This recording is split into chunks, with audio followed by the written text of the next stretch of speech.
Hello everyone, আসসালামু আলাইকুম। Hotel style Mughlai paratha যদি বাড়িতেই বানানো যায় তাহলে হোটেল থেকে কেন কিনতে যাব বলুন তো। চলুন তাহলে আজকে আপনাদের সাথে মোগলাই পরোটার রেসিপিটি শেয়ার করি। প্রথমেই নিয়ে নিচ্ছি 2 কাপ ময়দা। চেষ্টা করবেন ময়দাগুলো চেলে নেওয়ার। তারপর এখানে দিয়ে দিচ্ছি 1 চা চামচ লবণ। তারপর দিচ্ছি 3 টেবিল চামচ তেল। তেলটা ময়দার সাথে একটু ঘষে ঘষে খুব ভালো করে মিশিয়ে নিচ্ছি। তারপর অল্প একটু ময়দা নিয়ে এরকম মুঠ করে নিচ্ছি। এটা দলা পাকিয়ে গেছে, তার মানে ময়দাটা খুব ভালোভাবে তেলের সাথে মিশে গেছে। এবার দিয়ে দিচ্ছি স্বাভাবিক তাপমাত্রার পানি। এখানে পানি আমি একবারেই দেব না, অল্প অল্প করে দিয়ে একটা সফট ডো তৈরি করে নিচ্ছি। ডোটা তৈরি করার সময় আমার অল্প একটু ময়দা লেগেছে, এই প্রায় 2 টেবিল চামচের মতো। ময়দার ডোটিকে খুব ভালো করে একটু সময় নিয়ে মুথে নিচ্ছি। এবার এটাকে একটা সুতি ভেজা কাপড় দিয়ে ঢেকে রেখে দেব 15 থেকে 20 মিনিটের জন্য। এবার এখানে আমার পানি কতটুকু লেগেছে সেটা বলছি। আমি এখানে 1 কাপ পানি নিয়েছিলাম, সেখান থেকে এতটুকু পানি বেঁচে গিয়েছে, তার মানে এখানে 3/4 কাপের মতো পানি লেগেছে। তারপর মোগলাইয়ের ভেতরের স্টাফিংয়ের জন্য এখানে নিয়ে নিচ্ছি 3টা ডিম, 1 কাপ পেঁয়াজ কুচি, 1 টেবিল চামচ কাঁচামরিচ, 1 চা চামচ চাট মশলা। চেষ্টা করবেন চাট মশলাটা দিতে, তাহলে হোটেলের মোগলাইয়ের যে ফ্লেভারটা সেটা আসবে। এবার দিয়ে দিচ্ছি স্বাদমতো লবণ, দিয়ে সব কিছু খুব ভালো মতো মিক্স করে নিচ্ছি।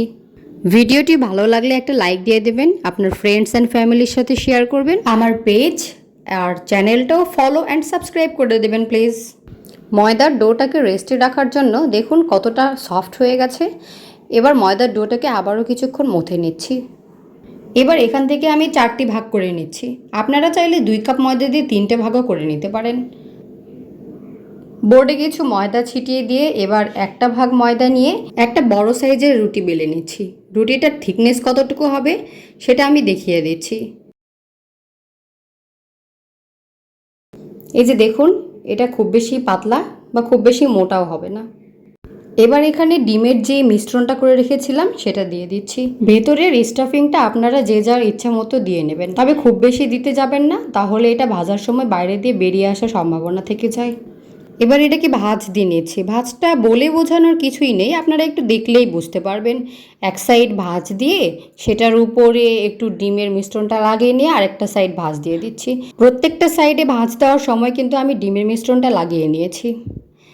ভাঁজগুলো দেওয়ার পর একটু ভালো মতো হাত দিয়ে চেপে চেপে আটকে দেবেন, তাহলে আর খুলে যাওয়ার পসিবিলিটি থাকবে না। পরোটার মধ্যে ডিমের মিশ্রণটা দিয়ে কিন্তু দেরি করা যাবে না, সাথে সাথেই ভেজে ফেলতে হবে। ডুবো তেলে মুগলাই পরোটাটা ভাজলে সবচেয়ে বেশি ভালো হয়। এখানে একটা কথা, পরোটাটা তেলে ছাড়ার সময় ভাজের দিকটা নিচের দিকে দিতে হবে, তাহলে পরোটাটা ভাজার সময় খুলে যাওয়ার আর কোনো চান্স থাকবে না।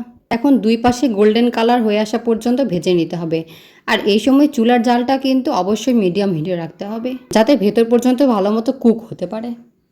এই তো হয়ে গেল হোটেলের মতো স্বাদের মোগলাই পরোটা। এখন থেকে আপনারা হোটেল থেকে না কিনে বাসায় এটা বানিয়ে নিতে পারবেন। বিকেলের নাস্তায় বা অতিথি আপ্যায়নে এটা কিন্তু আপনারা খুব সহজেই বানিয়ে নিতে পারবেন। আজ এই পর্যন্তই। সবাই ভালো থাকবেন, সুস্থ থাকবেন। আল্লাহ হাফেজ। Thanks for watching. Follow, like and share.